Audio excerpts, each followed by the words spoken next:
Trump की नई scheme पर क्या मोदी की आत्मनिर्भर भारत वाली मुहिम भारी पड़ने जा रही है? क्या H1B वीजा में बदलाव, यह दाव ट्रंप को उल्टा पड़ने जा रहा है? कभी टैरिफ बम्प ने H1B वीजा के नए नियमों पर जानकारी देते हुए बताया कि 88 लाख रुपए की फीस सालाना नहीं होगी, मतलब हर बार वीजा रिन्यू कराने के लिए फीस नहीं देनी होगी, बल्कि यह वन टाइम फीस है। मतलब अगर आप अमेरिका में नौकरी के लिए जा रहे हैं, H1B वीजा के लिए आप अप्लाई कर रहे हैं, तो आपको हर साल 88 लाख रुपए नहीं देने होंगे, जिसको 1 लाख अमेरिकी डॉलर कहा जा सकता है। आपको इतनी मोटी रकम नहीं चुकानी होगी, बल्कि एक बार देना होगा, जो सिर्फ एप्लीकेशन के वक्त ही यह फीस लगेगी। यह नए एप्लीकेंट पर ही लागू होगा, यानी कि जो पुराने वीजा होल्डर्स हैं उस पर इसका कोई असर नहीं पड़ने वाला है। जिस तरह से अफरा तफरी मची, उस पर अमेरिकी सरकार को, अमेरिकी प्रशासन को इस पर क्लियर करना पड़ा। इसके साथ ही उन्होंने बताया कि पुराने वीजा होल्डर्स के रिन्यूअल नियमों में कोई बदलाव नहीं हुआ। विदेशों में मौजूदा वीजा धारकों को अमेरिका आने से रोका नहीं जाएगा, यह बात भी अमेरिका ने क्लियर की। H1B वीजा होल्डर्स देश से बाहर जा सकते हैं और वापस भी आ सकते हैं। लेविट ने अपने पोस्ट में इस असमंजस पर तस्वीर बिल्कुल क्लियर करते हुए जोर देते हुए लिखा कि विदेशों में मौजूदा H1B वीजा धारकों को अमेरिका में पुनः प्रवेश से रोका नहीं जाएगा। तो जिस तरह से अफरा तफरी मची थी, जिस तरह से लोगों के मन में कई सवाल थे, अमेरिकी प्रशासन को बिल्कुल क्लियर करना पड़ा कि नियम है क्या। लेकिन शुरुआत में जब यह फैसला रखा गया था पूरी दुनिया के सामने, उसके बाद एक क्योस समझ गया था। इसके बाद व्हाइट हाउस ने बिल्कुल सफाई दी, कहा कि पुराने वीजा धारकों पर यह नियम लागू नहीं होगा। ऐसा करना पड़ा क्योंकि अफरा तफरी मची हुई थी और ये जो H1B वीजा धारक थे सिर्फ उनको प्रभावित नहीं कर रहा था। सरकार मानते हैं कि भारी भरकम वीजा की फीस देश में रिवर्स ब्रेन ड्रेन ला सकती है। रिवर्स ब्रेन ड्रेन का मतलब होता है कि आपके देश से टैलेंट दूसरे देश में जाना। रिवर्स ब्रेन ड्रेन का मतलब वो टैलेंट वापस आना। तो माना जा रहा है कि ये जो H1B वीजा को लेकर जो भारी भरकम जुर्माना लगाया गया, इस पर रिवर्स ब्रेन ड्रेन हो सकता है। आंकड़े बताते हैं कि भारत के 3,20,791 लोग अमेरिका में H1B वीजा पर कार्यरत हैं।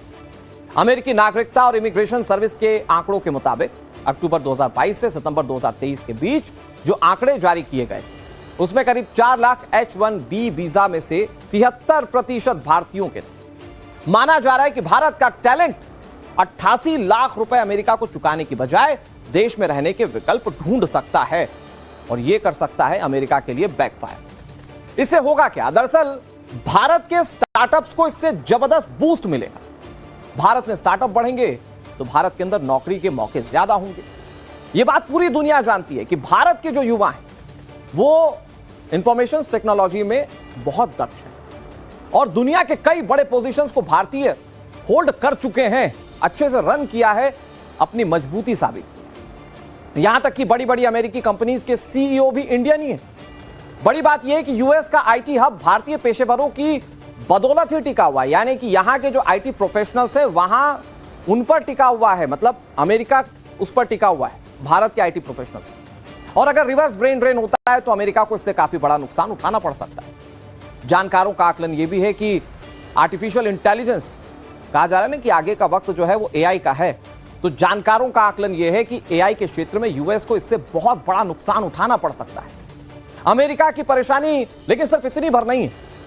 भारत का युवा लौटा या वापस नहीं गया तो अमेरिका में स्किल्ड वर्कर्स की काफी ज्यादा कमी हो सकती है। बड़ी आईटी कंपनीज यूएस से बाहर डेरा जमा सकती है। उन कंपनियों के लिए Europe, Canada, Australia, Middle East, इन तमाम जगहों के ऑप्शंस खुल जाएंगे। ये अमेरिका से ज्यादा अच्छे विकल्प हो सकते हैं। और भारतीयों के लिहाज से देखें तो भाई जो अमेरिका में नौकरी मिल रही है वो कनाडा या दूसरे यूरोपीय देश क्यों नहीं दे सकते? क्योंकि भारत की युवा तो स्किल्ड है ना, उन्हें तो स्किल्स के हिसाब से नौकरी अमेरिका में भी मिलती है।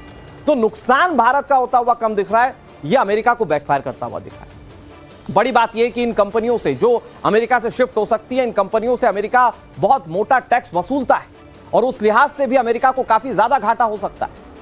इसका एक और बड़ा पहलू यह है कि H1B वीजा की फीस बढ़ने से अमेरिका जाकर पढ़ने वाले भारतीय छात्रों की संख्या में कमी आ सकती है और इसका सीधा असर होगा वहां की कंपनियों पर।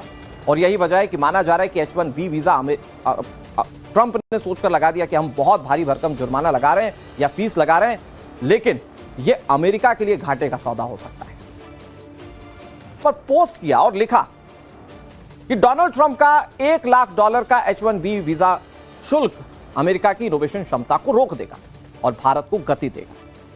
वैश्विक प्रतिभा पर दरवाजा बंद करके अमेरिका अगली लहर की प्रयोगशालाओं, पेटेंट, इनोवेशन और स्टार्टअप्स को बेंगलुरु, हैदराबाद, पुणे और गुरुग्राम की ओर धकेल रहा है।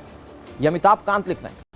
आगे उन्होंने लिखा कि भारत के बेहतरीन डॉक्टर, इंजीनियर्स, वैज्ञानिक और इनोवेटर्स को भारत की प्रगति में योगदान देने का अवसर है। अमेरिका का नुकसान भारत के लिए फायदेमंद साबित होगा। इसे जानकार इस लिहाज से बता रहे। प्रधानमंत्री के आर्थिक सलाहकार परिषद के सदस्य एस महेंद्र देव भी कुछ ऐसा ही तर्क दे रहे हैं। उन्होंने इसके संदर्भ में क्या कहा वो आपको सुना। मैंने ये फैसला लिया कि H1B वीजा की फीस वो बढ़ा देगा। उस वक्त कई लोगों के मन में सवाल था कि भाई अमेरिका में रहने वाले लोगों का भविष्य क्या होगा, उन लोगों का भविष्य क्या होगा जो भारतीय हैं, क्योंकि 88 लाख रुपए जेब से देना पड़ता हूं। लेकिन बाद में अमेरिका ने एकदम क्लियर कर दिया कि वो किसके लिए और किस इंटेंशन के साथ और किस नियत ढांचे के साथ उस फैसले को लागू कर रहा है। लेकिन दर्शकों, आपको यह बात समझनी होगी कि यह अमेरिका पहली बार नहीं कर रहा है। इतिहास बताता है कि जब भी अमेरिका ने H1B वीजा पर रोक लगाई है, भारत ने उसे मौके में बदला है। मतलब अमेरिका ने कोशिश की कि वो भारत को परेशान कर लेगा, लेकिन वो आपदा भारत के लिए अवसर साबित हुई। यह पहली बार 98 से 2001 के बीच में H1B वीजा की लिमिट और सख्त जांच के चलते कई भारतीय प्रोग्रामर्स अमेरिका नहीं जा पाए थे। रिजल्ट यह हुआ कि कंपनियों ने काम भारत में ही शिफ्ट कर दिया। मतलब पूरी की पूरी कंपनियां उठकर भारत में आ गई। दो तरफा भारत का फायदा। भारत का जो ब्रेन ड्रेन था वो रुक गया, और दूसरा बड़ी कंपनियां भारत में आ गई थी कि भैया अच्छे स्किल्ड लोग तो वहां हैं, वहां चलिए। बेंगलुरु और हैदराबाद को चुना गया और यहां पर नए ऑफिस उन कंपनीज ने खोले थे। आईटी एक्सपोर्टर्स 2000 में $4 अरब से बढ़कर 2005 में $17.7 अरब हो गया था। मतलब सीधा फायदा पैसे का भारत हुआ। यही भारत के आईटी सेक्टर का पहला बड़ा बूम माना जाता है। मतलब अमेरिका ने परेशानी में डालने की कोशिश की, भारत के लिए अवसर साबित हुआ। और अब तो पीएम नरेंद्र मोदी मिशन आत्मनिर्भर भारत चला रहे हैं, जिसमें हिंदुस्तान के आईटी प्रोफेशनल्स का एक बहुत बड़ा योगदान है। कल प्रधानमंत्री नरेंद्र मोदी ने कहा था कि चिप और शिप, ये दोनों चीजें भारत के अंदर बननी चाहिए। आज फिर एक बार देश को संबोधित करते हुए प्रधानमंत्री ने कहा कि स्वदेशी के अभियान के साथ भारत में ही मैन्युफैक्चरिंग की गति को बढ़ावा देने की जरूरत है। सुनिए प्रधानमंत्री नरेंद्र मोदी ने आत्मनिर्भर भारत को लेकर आज क्या कहा। मेरा आज सभी राज्य सरकारों से भी आग्रह है, आत्मनिर्भर भारत के इस अभियान के साथ, स्वदेशी के इस अभियान के साथ अपने राज्यों में मैन्युफैक्चरिंग को गति दे। पूरी ऊर्जा से, पूरे उत्साह से जुड़े, निवेश के लिए माहौल बढ़ाएं। जब केंद्र और राज्य मिलकर आगे बढ़ेंगे तो आत्मनिर्भर भारत का सपना पूरा होगा। भारत का हर राज्य विकसित होगा, भारत विकसित होगा। अब संयोग देखिए कि एक तरफ प्रधानमंत्री नरेंद्र मोदी कह रहे हैं आत्मनिर्भर भारत को जोर दीजिए, दूसरी तरफ अमेरिका भारत को एक ऐसा मौका दे रहा है जहां पर भारत के रहने वाले युवा अमेरिका ना जाकर भारत में ही रह सकते, नए नए स्टार्टअप्स खोल सकता है कि वो चीजें और जल्दी भारत के अंदर सफल हो जाए। क्योंकि भारत का फोकस ये है कि उसकी निर्भरता पूरी दुनिया में कम हो जाए। जो तमाम दूसरे देश भारत को जो चीजें एक्सपोर्ट करते हैं, दूसरे देशों से जो भारत के अंदर इंपोर्ट होती है, यानी कि दूसरे देश जो एक्सपोर्ट करते हैं भारत को, वो चीजें भारत कम करने की कोशिश कर रहा है।